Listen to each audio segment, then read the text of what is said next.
Hello दोस्तों, आज मैं आपको दो प्रकार की महिलाओं के बारे में बताने जाऊंगा। एक वो है जो कि भयानक तरीके से सह रही हैं, सहे जा रही हैं, और दूसरी वो है जो कि किसी को जीने नहीं दे रही है, लोगों का जीना मुश्किल कर रखी है, अपने हस्बैंड का जीना मुश्किल कर रखी है। हस्बैंड का जीना मुश्किल करने वाली बातों से बॉयज़ आप रिलेट करते होंगे, है ना। और कोई आपकी गर्लफ्रेंड भी आपको टॉर्चर करती होगी तो भी आप इस बात से रिलेट करते होंगे ना। लेकिन जो सहे जा रही है, आपको इस संबंध में कुछ ज्ञान कम होगा। पहले मैं आपको इस संबंध में कुछ ज्ञान की बातें बता देता हूं, उसके बाद नेक्स्ट कैटेगरी में मैं आपके सामने जाऊंगा। ठीक है दोस्तों, कुछ बॉलीवुड मूवीज के माध्यम से आपको एग्जाम्पल मैं देता हूं। दोस्तों, आपने कार्तिक आर्यन और भूमि पेडनेकर की 2019 में आई मूवी पति पत्नी और वो कभी देखा है? नहीं देखा होगा तो उसकी स्टोरी आपको बता देता हूँ। वहाँ पर यह था कि जो कार्तिक आर्यन के ऑफिस में एक नई लड़की अनन्या पांडे आती है, ठीक है। और अनन्या पांडे को देखते साथ कार्तिक आर्यन का दिल फिदा हो जाता है, ठीक है। और वहाँ पर अनन्या पांडे से दोस्ती बढ़ाकर फ्लर्ट करने के लिए वहाँ पर कार्तिक आर्यन क्या बात बोलता है कि मेरी पत्नी का चरित्र खराब है, जबकि उसकी पत्नी भूमि पेडनेकर का चरित्र किसी भी एंगल से खराब नहीं था, ठीक है। लेकिन यहाँ पर हमको क्या देखने को मिलता है कि लड़की को प्राप्त करने के लिए कार्तिक आर्यन किस हद तक गिर गया। लेकिन उसकी वाइफ भूमि पेडनेकर अपनी हस्बैंड की इस प्रकार की नीच प्रवृत्ति को देखकर बर्दाश्त करने के बावजूद अंत में क्या होता है, अपने हस्बैंड को वो माफ कर देती है और हंसी खुशी अपना वैवाहिक जीवन बिताती है, ठीक है। देख रहे हैं भूमि पेडनेकर किस लेवल की सहन शक्ति दिखा रही है। वो उसके साथ चीटिंग कर रहा है, धोखा कर रहा है उसका हस्बैंड, तो भी सह रही है, माफ कर रही है, ठीक है। अब इसका अपोजिट होता तो अपोजिट आप सोचिए ना कि उसकी वाइफ चीटिंग कर दी तो क्या उसका हस्बैंड माफ करता? क्या नहीं ना। सेम जो बहुत पुराना एक मूवी है, रानी मुखर्जी की मूवी है, राजा की आएगी बारात, ठीक है। उस मूवी का सीन भी कुछ ऐसा ही है कि जो रानी मुखर्जी है, ठीक है, वो एक दुष्कर्म पीड़िता होती है उस मूवी में, और कुछ परिस्थितियों के चलते जिसने उसका दुष्कर्म किया होता है उससे ही रानी मुखर्जी का शादी हो जाता है। शादी के पश्चात उसके ससुराल में रानी मुखर्जी को तरह तरह के टॉर्चर किए जाते हैं, ठीक है।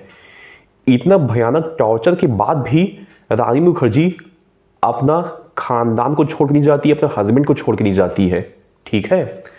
लेकिन वहाँ पर आगे हमको क्या देखने को मिलता है कि आगे एक बार ऐसा होता है कि उस मूवी का हीरो पीछे से रानी मुखर्जी के सिर में जम के दे मारता है, ठीक है, एक गुलदस्ता को, और रानी मुखर्जी घायल हो जाती है।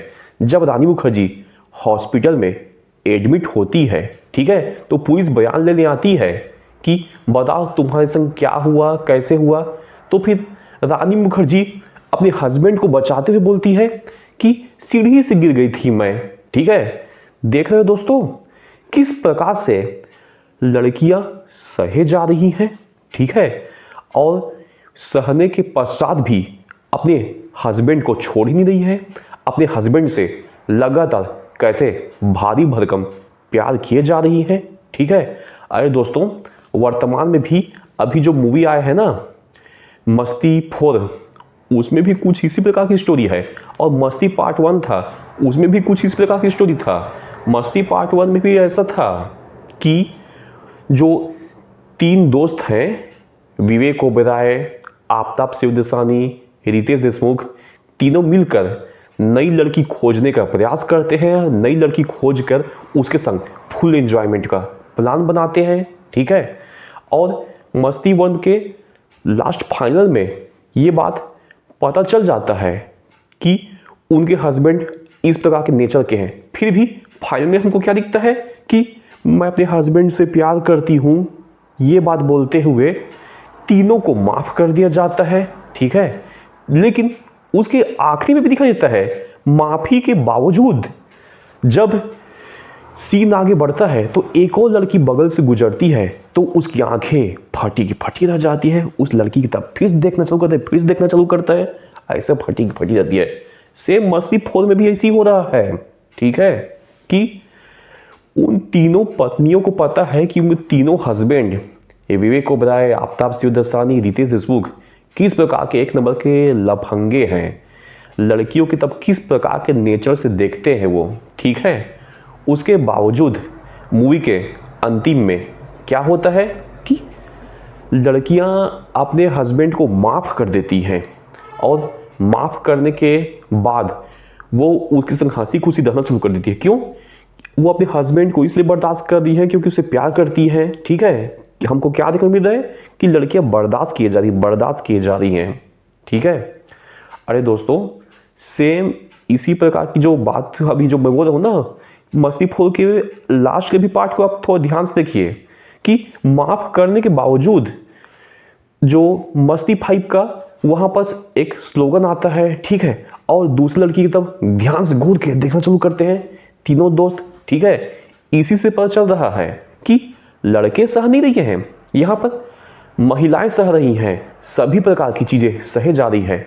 खुद मैंने अपने पर्सनल लाइफ में भी देखा हुआ है, ठीक है, कि छोटी छोटी बातों पे हस्बैंड अपने वाइफ को डांट देता है, ठीक है, छोटी छोटी बातों पे अपनी वाइफ को टॉर्चर करता है, सुबह से लगातार चिल्लाना चालू, डांटना चालू, ठीक है, दिन भर किसी न किसी प्रकार से टॉर्चर चालू, फिर भी वाइफ अपने हस्बैंड को छोड़कर नहीं जा रही है, ठीक है। क्यों छोड़कर नहीं जा रही है? क्योंकि जो सहने वाली महिलाएं हैं उसका ही ये एक एग्जाम्पल है, ठीक है।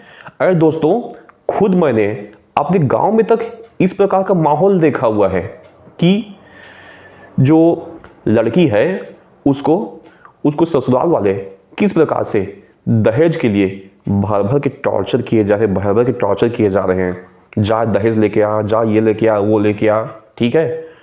इसके बावजूद अपने ससुराल में वो बर्दाश्त कर रही है, ठीक है, भयानक बर्दाश्त कर रही है। ऐसा तक होता है कि दहेज के चलते जब उसको जला दिया जाता है, मेरी आंखों के सामने की बात है, उसको जला दिया जाता है तो लड़की मरी नहीं होती है, वो हॉस्पिटल में एडमिट होती है।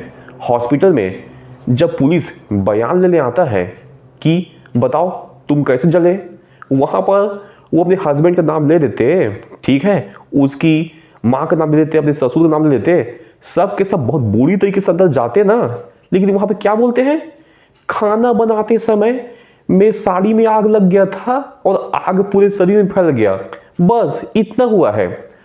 अब पुलिस का भी ये दिमाग है कि ऐसा नहीं हुआ होगा, इसके ससुराल वाले ही जलाए होंगे, दिमाग तो उनका भी ऐसे है, ठीक है। लेकिन पुलिस भी कर क्या सकती है, जब तक लड़की किसी के खिलाफ शिकायत ना करे तो पुलिस क्या कर लेगी, कुछ एक्शन ले नहीं सकती ना। तो देखिए दोस्तों, किस प्रकार की महिलाएं हैं ये, उनको जब जलाया भी जा रहा है तो भी अपने हस्बैंड का नाम नहीं रही है, अपने हस्बैंड का नाम नहीं ले रही है, बिल्कुल नहीं ले रही है, ठीक है।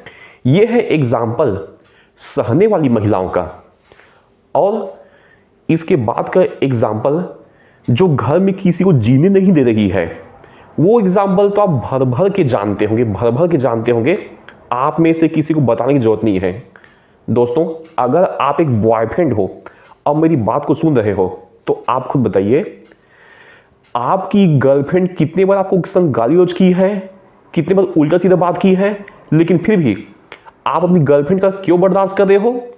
क्योंकि आपको अपनी गर्लफ्रेंड से जो चाहिए वो नहीं मिलने का खतरा है, ठीक है। या फिर आपके दिमाग में ऐसा बात होगा कि मुझे किसी झूठे केस में, रेप के केस में फंसा देगी, तो इस प्रकार की डर होगी, तभी तो अपनी गर्लफ्रेंड की सुन रहे होगे ना।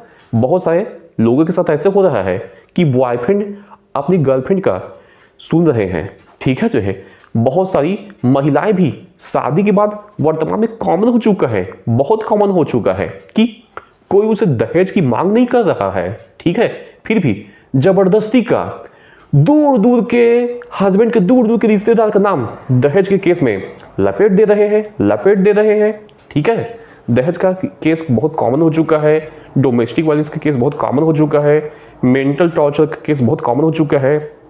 ये ऐसी महिलाएं हैं जो कि घर में किसी को जीने नहीं दे रही है। और जो महिलाएं केस नहीं भी कर रही हैं, छोटे छोटे बात पर अपने हस्बैंड को टॉर्चर करना, अपने हस्बैंड की माँ को टॉर्चर करना, इस प्रकार की बातें अभी वर्तमान में हो तो रही है ना, ठीक है।